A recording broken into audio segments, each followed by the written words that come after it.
दोस्तों, सुबह उठने से लेकर रात को सोने तक न जाने कितनी सारी कांच से बनी हुई चीजें हमारे सामने आती हैं। जैसे शीशा, बर्तन, मोबाइल, चश्मे, न जाने कितनी ऐसी चीजें हैं जो कांच से बनी हुई हैं।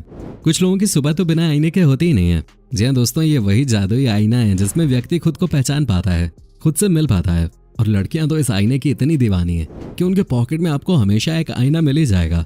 बच्चों से लेकर बड़ों तक के दिमाग में ये बात हमेशा बनी रहती है कि आखिर एक शीशे में हम कैसे खुद को देख पाते हैं। शीशे में ऐसा क्या होता है जिससे हमारा रिफ्लेक्शन दिखता है? हम खुद को खुद से आखिर कैसे मिला पाते हैं? इन सभी सवालों के जवाब आज हम लेकर आए हैं और वीडियो में हम आपको ये भी बताएंगे कि आखिर रेत से कांच कैसे बनता है। बस आपसे रिक्वेस्ट है कि वीडियो में अंत तक बने रहिएगा। तो चलिए शुरू करते हैं। दोस्तों, कांच मेनली दो टाइप के होते हैं। पहले ऑर्डिनरी ग्लासेस, जिनका यूज हम नॉर्मली घरों में करते हैं, और दूसरे स्पेशल पर्पस ग्लासेस। ये किसी खास मकसद के लिए बनाए जाते हैं, जैसे लैब में एक्सपेरिमेंट करने वाले मटेरियल के लिए या बुलेट प्रूफ ग्लास में यूज करने के लिए।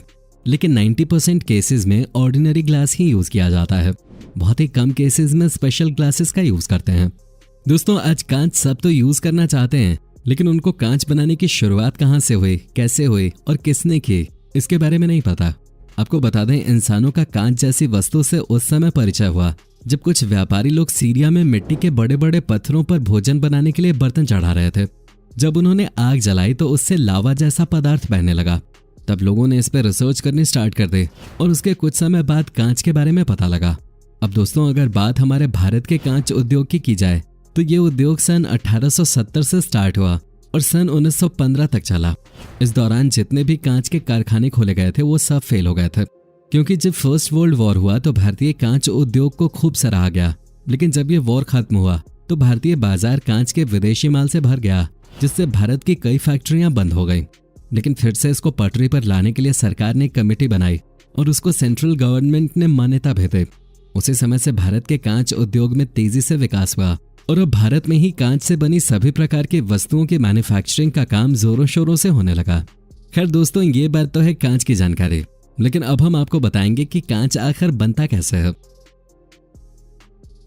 अब दोस्तों, अगर हम आपसे कहें कि कांच रेत से बनता है तो शायद आप सोचने लगेंगे कि आखिर रेत से कांच कैसे बन सकता है। तो आपको बता दें, कांच जिस रेत से बनता है वो कोई नॉर्मल रेत नहीं होते, बल्कि वो प्योर सिलिका रेत होते हैं। कांच बनाने के लिए ऐसी रेत की जरूरत होती है जिसमें 99% तक सिलिका हो। कांच को बनाने के लिए 75% रेत, 15% सोडा ऐश और 10% चूना लेकर इसको आपस में मिलाकर एक मिश्रण बनाया जाता है। इसके अलावा इसमें कांच के कुछ टुकड़े भी मिलाए जाते हैं जो कांच के रिसाइकल के लिए होते हैं। जब ये मिक्सचर बनकर रेडी हो जाता है तो इस मिक्सचर को गर्म भट्टी में डालकर पिघलाया जाता है। दोस्तों, इस भट्टी का तापमान बहुत हाई होता है, जो 800 से लेकर 1500 डिग्री सेल्सियस तक होता है। जब मिक्सचर को बाहर निकाला जाता है तो वो पूरी तरह से पिघला हुआ होता है। अब इसे भट्टी से निकालकर किसी सांचे में डालकर ठंडा किया जाता है। इसको कोटिंग कहा जाता है। जब ये पिघला हुआ कांच ठंडा होता है तो ये एक पतले पारदर्शी रूप में दिखता है। अब इस पदार्थ को जैसे भी शेप में ढालना होता है, उस शेप के कई सांचे होते हैं जिनका यूज करके उन्हें अलग अलग शेप दे दी जाती है। दोस्तों, अपने आसपास अगर आप देखेंगे तो आप पाएंगे कि आपको अपने आसपास ही कई तरह के कांच से बनी वस्तुएं देखने को मिल जाएंगे। जैसे इस वक्त अभी आप अपनी स्क्रीन पे जो वीडियो देख रहे हैं उसमें एक अलग शेप से बनी कांच की वस्तु आपको दिख रही होगी। ऐसे ही जो आपके घर में आईना लगा है वो अलग शेप का है। इस तरह की कई कांच की चीजों को आप रोज देखते तो हो, पर आपने आज से पहले इस बात पर कभी गौर नहीं किया होगा कि जो कांच आप अपनी रोजमर्रा की जिंदगी में देखते हैं या जिस कांच से बनी चीजों का आप यूज करते हैं, वो कांच दरअसल रेत से बना होता है। जी हाँ, रेत से। दोस्तों, अगले प्रोसेस में कांच बनाने के लिए एक बड़े कांच को लटाकर रोबोटिक सिस्टम के जरिए कन्वेयर बेल्ट तक पहुंचाया जाता है। इसके बाद पानी और ऑक्साइड का यूज करके इसकी सफाई की जाती है। इसके अलावा इसे साफ करने के लिए गर्म पानी का भी इस्तेमाल किया जाता है। जब कांच साफ हो जाता है तो इस पर कोटिंग की जाती है। ये कोटिंग लिक्विफाइड टिन की होती है और ये कोटिंग कांच के पिछले हिस्से में की जाती है। इस कोटिंग को करने का मेन रीजन कांच में सिल्वर को चिपकाना होता है। उसके लिए ही ये कोटिंग की जाती है। कोटिंग की वजह से सिल्वर कांच से आसानी से चिपक जाते हैं। ये सिल्वर लिक्विड फॉर्म में रहता है, जिससे ये कांच पर और आसानी से चिपक जाता है। इसमें कुछ केमिकल्स का भी यूज किया जाता है, जिससे एक सिंपल सा दिखने वाला कांच भी एक आईने में तब्दील हो जाता है। इसमें कॉपर की कोटिंग भी की जाती है, जिससे शीशा जल्दी खराब नहीं होता और लंबे समय तक चलता है। इसे सुखाने के लिए 31 डिग्री तापमान वाले ड्रायर में रखा जाता है, जिसके बाद फाइनली कांच बनकर तैयार हो जाता है। अब इसे डिमांड के हिसाब से काट लिया जाता है। दोस्तों आज मार्केट में कांच की वैरायटीज की कमी नहीं है। आज हर प्रकार के कांच मार्केट में उपलब्ध हैं। आज कांच के व्यापार ने इतनी ज्यादा तरक्की कर ली है कि बड़ी बड़ी बिल्डिंग्स में लगने वाले सुंदर से सुंदर आकृतियों वाले कांच आज मार्केट में आसानी से उपलब्ध हैं। दोस्तों जितना टाइम कांच बनाने में लगता है उससे कहीं ज्यादा समय कांच का सामान बनाने में लगता है। दोस्तों अब हम आपको कांच के कुछ आइटम्स की मैन्युफैक्चरिंग के बारे में बताते हैं। Window glass manufacturing process. दोस्तों विंडो ग्लास को बनाने के लिए एक रॉ मटेरियल को एक बॉयलर के अंदर डाला जाता है।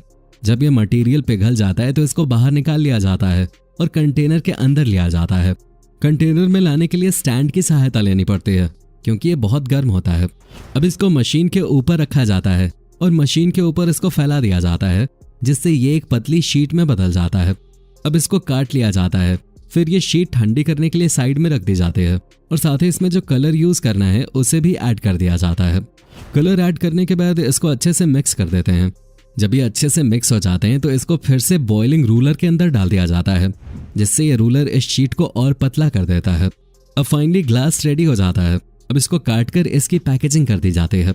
चलिए दोस्तों अब हम आपको ग्लास पिक्चर मेकिंग प्रोसेस बताते हैं। दोस्तों कांच के बर्तन बनाने के लिए पहले कांच के मटेरियल को बॉयलर में डालकर पिघलाया जाता है। उसके बाद पिघले हुए कांच को बॉयलर से निकालकर उसे स्टील के पाइप की सहायता से स्टील के बेस पर प्रोसेस किया जाता है। अब इसमें हवा भरी जाती है। जैसे इसमें हवा भरी जाती है ये गोल शेप ले लेती है। जरूरी नहीं हम इसे गोल शेप में ही बनाएं। रिक्वायरमेंट के अकॉर्डिंग हम जैसा चाहें वैसी शेप इसे दे सकते हैं। अब इस ब्रिसल को यानी कि ये जो कांच का गोल शेप बनाया गया है इसे और सुंदर बनाने के लिए इसको हम कांच के छोटे छोटे कलरफुल टुकड़ों में डालते हैं जिससे इसकी खूबसूरती और निखर कर आती है। इसके बाद इसको फिर से 15 मिनट तक बॉयलर के अंदर डालकर गर्म किया जाता है। अब कांच के इस ब्रिसल को मशीन पर फिक्स कर दिया जाता है। फिर इसमें हवा भर के इसको मशीन से बाहर निकालते हैं। बाहर आने पर ये गोल शेप में आ जाता है। फिर से इसे बॉयलर में डालते हैं। फिर बाहर निकालकर इसको और शेप दे देते हैं और जो भी इसमें ऐड करना होता है तो गर्म कांच में ऐड कर देते हैं। उसके बाद इसको फिर बॉईल करके एक परफेक्ट शेप दे दी जाती है। अब ये कांच के बर्तन बिल्कुल रेडी हैं। अब इनको पैक करके मार्केट में बेचने के लिए भेज दिया जाता है। दोस्तों अब हम कांच के कुछ टाइप्स के बारे में जानेंगे कि कांच कितने टाइप्स के होते हैं और किस कांच का क्या यूज होता है। Number 1 soda glass. दोस्तों इस कांच का यूज टेस्ट ट्यूब, ट्यूबलाइट और बॉटल बनाने में किया जाता है। ये बहुत सस्ता कांच होता है। Number 2 flint glass. इस कांच का यूज दूरबीन, कैमरा और लेंस बनाने के लिए किया जाता है। Number 3 photochromic glass. इस कांच का यूज धूप के चश्मे बनाने में किया जाता है और ये कांच हमें अल्ट्रावायलेट रेज से भी प्रोटेक्ट करता है। Number 4 potash glass. इस कांच का यूज कांच के बर्तन बनाने में किया जाता है। इस कांच से ऐसे खास तरह के बर्तन बनाए जाते हैं जो ज्यादा टेम्परेचर सहन कर सकें। पोटैश ग्लास से बने बर्तन ज्यादातर लैबोरेटरीज में यूज किए जाते हैं। Number 5 crown glass. इस ग्लास का यूज ज्यादातर बल्ब बनाने में किया जाता है।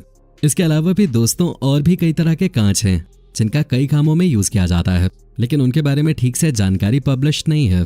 तो दोस्तों आज की वीडियो में हमने आपको लगभग उन सभी कांचों के बारे में बता दिया है जो हम अपनी रोजमर्रा की जिंदगी में इस्तेमाल करते हैं। तो दोस्तों हम उम्मीद करते हैं कि इस वीडियो से आपको कांच के बारे में काफी विस्तार से जानने का मौका मिला होगा। तो दोस्तों वीडियो को लाइक करके अपने दोस्तों के साथ जरूर शेयर करें ताकि आपके दोस्तों को भी ये सब जानने का मौका मिले। और ऐसी ही और वीडियोस के लिए इस चैनल को सब्सक्राइब करके बेल नोटिफिकेशन को भी जरूर ऑन कर लें।